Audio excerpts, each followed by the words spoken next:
At SCG Con in Cincinnati, Ohio, we interviewed Brandon Miller, a player piloting Golgari Yawgmoth Combo in the Modern 5K tournament.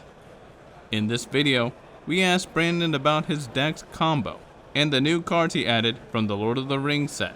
Let's check it out. They show up and they're like, oh, what's going on here? A bunch of people are gathered in a room watching a couple of people play with cardboard, you know? I think it's a lot of fun getting to meet the people in person, play a bunch of events. Never touched this deck ever. I would just break it down with the gameplay. The gameplay's fun. We're back, baby.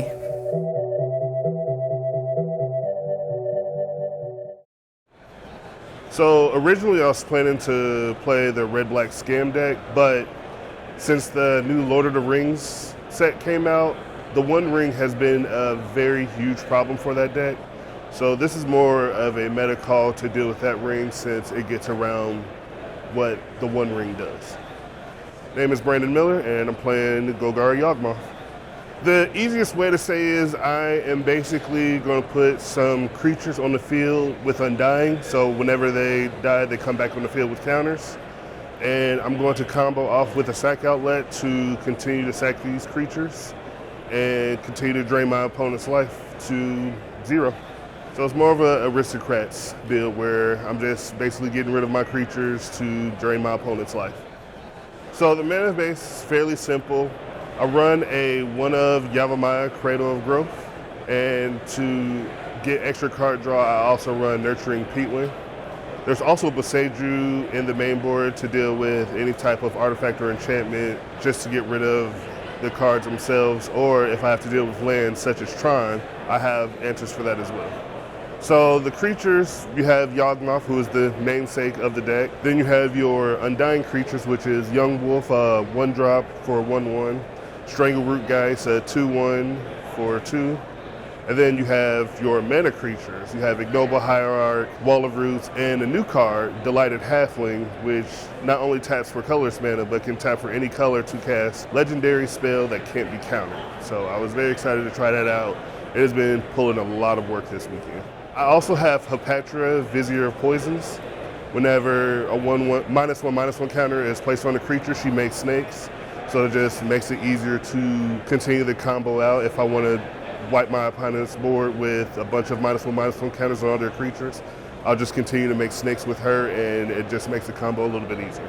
There's really only 2, which is Chord of Calling, instant speed, convoke spell, get a creature from your deck and put it directly on the battlefield, and Eldritch Evolution, which you can sacrifice a creature and you can get a creature X or less, which X is 2+ that sacrifice creature mana cost, and put it directly on the field. And I'm also running Grist, the 3-mana planeswalker that not only makes insects, but helps with filtering your draws and can also destroy target creatures or planeswalkers your opponents. And if I have a full graveyard, I can just drain my opponent with his ultimate. The deck basically wants to start off very early, ramping to start getting creatures out, as well as being able to get the combat out as quickly as possible. So you'll have your mana creatures with Ignoble Hierarch, Wall of Roots, and Delighted Halfling. Then you'll want to get your Undying creatures out, and to finish the combo off, you'll want to get Yawgmoth out to have this sack outlet to draw as many cards as you wish. And you can have Prosperous Innkeeper to offset the life loss with Yawgmoth, sacrificing a creature and losing 1 life. And then when a creature comes back on the field, you gain that life from Prosperous Innkeeper. Or you'll play Zulaport Cutthroat, which is what I made a meta change for this weekend. It will drain each opponent for 1 life instead of target opponent loses 1 life, as Blood Artist would do. So the combo is to have those 2 main pieces with Yawgmoth and Zulaport Cutthroat, and then you're just constantly sacrificing your creatures and they're coming back. So if you have 2 Undying creatures, you're basically removing a counter from one and then sacrificing the other and it gets a counter, and then you're just swapping the counters back and forth. Therefore, you draw cards and then you're draining life, and at the point where you draw 20 cards, you should have drained your opponent's life to 0. So the One Ring, when it enters the battlefield, it gives your opponent protection until their next turn. And the reason why I wanted this deck is because I wanted to get around the protection clause. So I can still do the combo, and with originally the deck had Blood Artist, but Blood Artist targets, and if their opponent has protection, can't quite do that. So I switched out Blood Artist for Zulaport Cutthroat, which Zulaport Cutthroat can get around that protection clause. So therefore, it still allows me to do the combo. So the deck has several plans to still win, even if the combo isn't in place. You can get aggressive, you have alternative win cons. The deck is so resilient if, say for instance, your opponent gets rid of one of your combo pieces, then you just go to plan B or plan C, if whichever one will get you there first. So the deck is really great in that sense where it's not reliant on one combo, where it can still have backup plans. A lot of the creatures that you have can still come in and attack.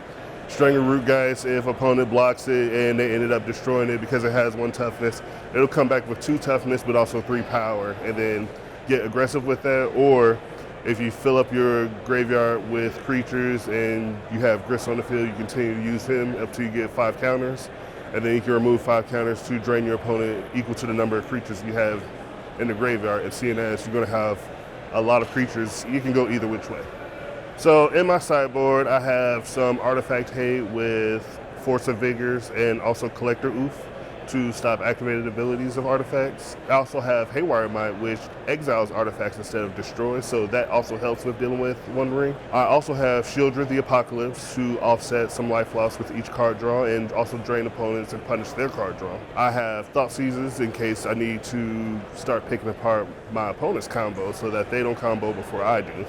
And the one card that also helps not just deal with the ring, but also allows me to use the ring myself is Phyrexian Metamorph, which when it enters a battlefield, it can enter as a copy of target creature or artifact. So it allows me to copy my opponent's One Ring, gives me protection from them, and allows me to draw cards as well. So it works very well. The deck's single best matchup, I would say after playing it and having a lot of fun with it, it would be against Hardened Scales.